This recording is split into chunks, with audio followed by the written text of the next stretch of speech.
Atreva-se a ser diferente. Frequentemente fazemos uma pergunta: como é que os primeiros discípulos foram capazes de sacudir o mundo? E hoje milhares de cristãos não conseguem sequer fazer cócegas. A razão é simples. Eles não haviam moldado a sua fé aos hábitos do mundo de então. Eram possuidores da verdade e sua fé não fazia concessão de princípios. Martinho Lutero, perante a grande convenção de sua época, declarou: "Aqui estou, e que Deus me ajude. Não posso proceder de outro modo." E ele fez mais pela liberdade religiosa que 1 milhão de conformistas que tinham perdido a vitalidade da verdadeira religião. A Bíblia ensina que a popularidade perante o mundo significa a morte. As ferramentas mais eficazes de Satanás são a conformidade e o comprometimento. Ele sabe que um homem plantado no meio de um povo pagão é capaz de fazer com que muitas pessoas se voltem para Deus e declarem: "Porque não me envergonho do Evangelho de Cristo, que é o poder de Deus para a salvação de todo aquele que crê." Romanos 1,16. As palavras do apóstolo Paulo: "Já não vivo de acordo com as regras deste mundo", pesam e significam muito para nós hoje em dia. Como espada afiada, estas palavras cortam, expondo o nosso modo de viver. Não são palavras amáveis, são ordens com tom de batalha. Separam os débeis dos fortes. Mas são palavras que inspiram e necessitamos escutá-las ainda hoje.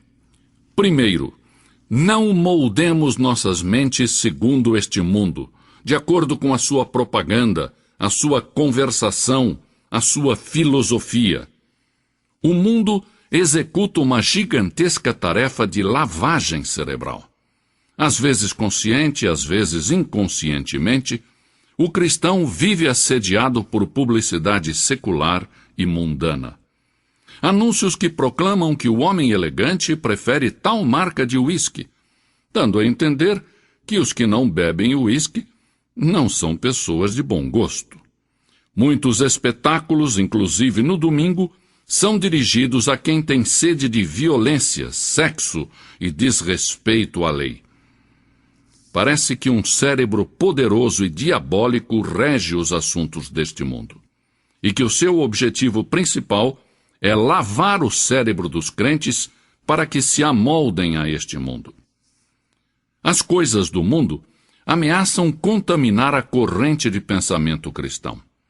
Satanás estará batalhando para distrair você cada hora de se dedicar a ler a Bíblia e a orar. Mas por cima desse estrondo, podemos escutar a voz das Escrituras, que nos diz: "Tende em vós aquele sentimento que houve também em Cristo Jesus." Filipenses 2,5. "E não vos conformeis a este mundo, mas transformai-vos pela renovação da vossa mente, para que experimenteis qual seja a boa, agradável e perfeita vontade de Deus." Romanos 12:2. Nós cristãos não devemos nos amoldar às ansiedades do mundo. Há muitos cristãos que torcem as mãos dizendo: "Que desastre este mundo!" A Bíblia nos diz que o mundo e seus desejos passarão, e que ele perecerá num cataclismo de julgamento. Nós, cristãos, devemos ser luz no meio das trevas. E a nossa vida deve mostrar tranquilidade, paz e gozo no meio da frustração, da confusão e da desesperança. Em segundo lugar, não devemos nos amoldar ao mundo no físico. Este nosso corpo está destinado a ser templo do Espírito Santo. Não devemos nos prostrar perante os templos de Baal. Devemos apresentá-lo completo a Deus, como sacrifício vivo. O nosso vestir, as nossas atitudes e os nossos atos devem ser todos para a honra e a glória de Cristo. O propósito de Deus para nós é que nos amoldemos à imagem do seu Filho. O mundo pode pressionar, tentando deformar-nos, mas Cristo nos disse: transformai-vos pela renovação da vossa mente, para que experimenteis qual seja a boa, agradável e perfeita vontade de Deus. Em terceiro lugar, não devemos nos moldar ao mundo no aspecto social.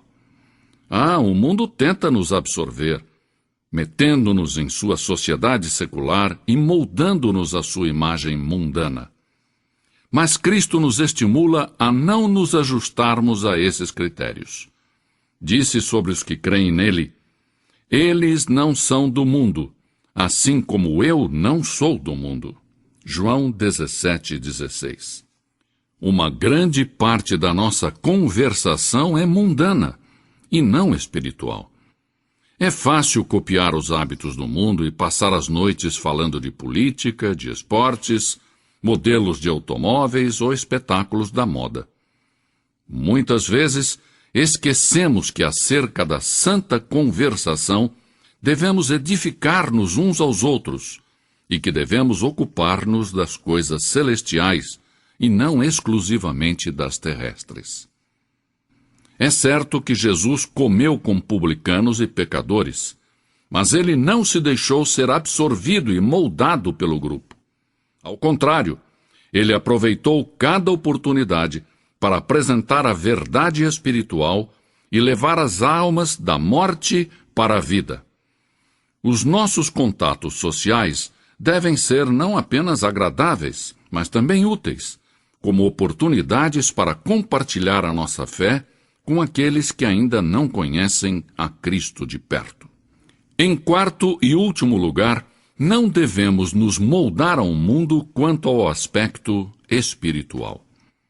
Não devemos ajustar-nos àquele que o mundo define como religioso, mas devemos esforçar-nos para cumprir o que Deus exige para sermos seus discípulos. Nos tempos de Isaías, nenhuma nação era tão religiosa quanto Israel. O templo, estava sempre cheio. O sangue dos sacrifícios fluía no altar.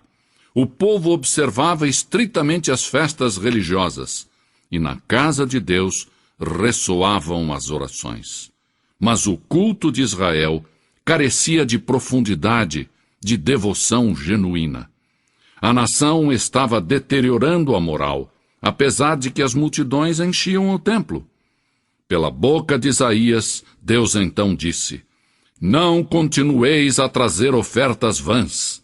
O incenso é para mim abominação. As luas novas, os sábados e as convocações de assembleias, não posso suportar a iniquidade e o ajuntamento solene. Isaías 1:13. Logo, Isaías indicou ao povo como voltar a obter o favor de Deus. A este povo, que era membro da igreja, a este povo que tinha sido educado de acordo com as formalidades das suas leis religiosas, mas que não vivia corretamente durante a semana, Isaías os advertiu acerca do castigo divino. Logo, disse-lhes como se purificar do seu pecado. Isaías disse: lavai-vos, purificai-vos, tirai de diante dos meus olhos a maldade dos vossos atos. Cessai de fazer o mal. Vinde, pois, e arrazoemos, diz o Senhor. Ainda que os vossos pecados são como a escarlata, eles se tornarão brancos como a neve. Ainda que são vermelhos como o carmesim, tornar-se-ão como a lã branca. Isaías 1:16, 18. Há milhares de pessoas que não se entregam a Jesus Cristo porque se moldaram ao mundo. Temem ser chamados de fanáticos ou de puritanos. Mas o cristão verdadeiro não é conformista.